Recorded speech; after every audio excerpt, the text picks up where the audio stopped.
Within Gairloch woods lurks a beast few have seen, all covered with moss and leaves of dark green. If you meet this nymph with its hair of black hue, you'll meet the last of the fairies, the shy Gille Dubh.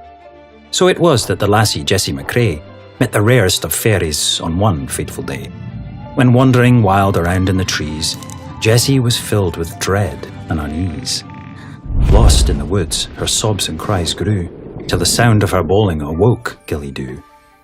He followed the howls till he spotted the lass, with his wistful eyes that were greener than grass.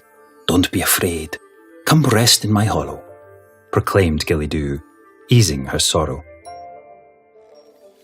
Then he gave her a deer hewn out of wood, to soothe Jessie's mind and brighten her mood. To help her get home, Gille drew her a map, scratched into a leaf with ink made of sap.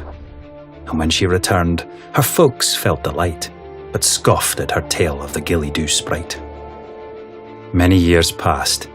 Jessie got on with her life, choosing a husband and becoming a wife. But each day she'd say that her tale was all true, of the time she spent with the shy Gille Dubh. But the Laird of Gairloch caught wind of her story, and knew hunting a fairy would bring him such glory. So he declared a plan that filled Jessie with dread. "I'll capture that imp, whether living or dead."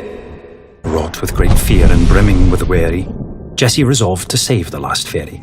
Deep into the woods she went early morning to find Gille Dubh and deliver her warning. But years had gone by and she no longer knew where to look for her friend, the shy Gille Dubh.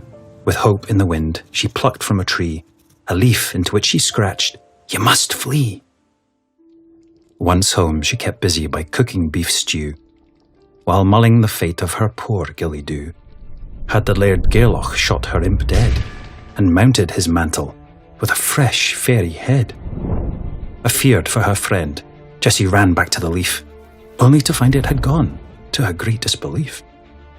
For in place of her warning, something else stood, a beautiful deer that was hewn out of wood.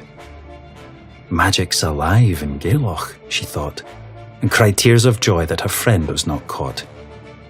So that is the tale, whether all myth or all true, of the last of the fairies, the imp, Gille Dubh.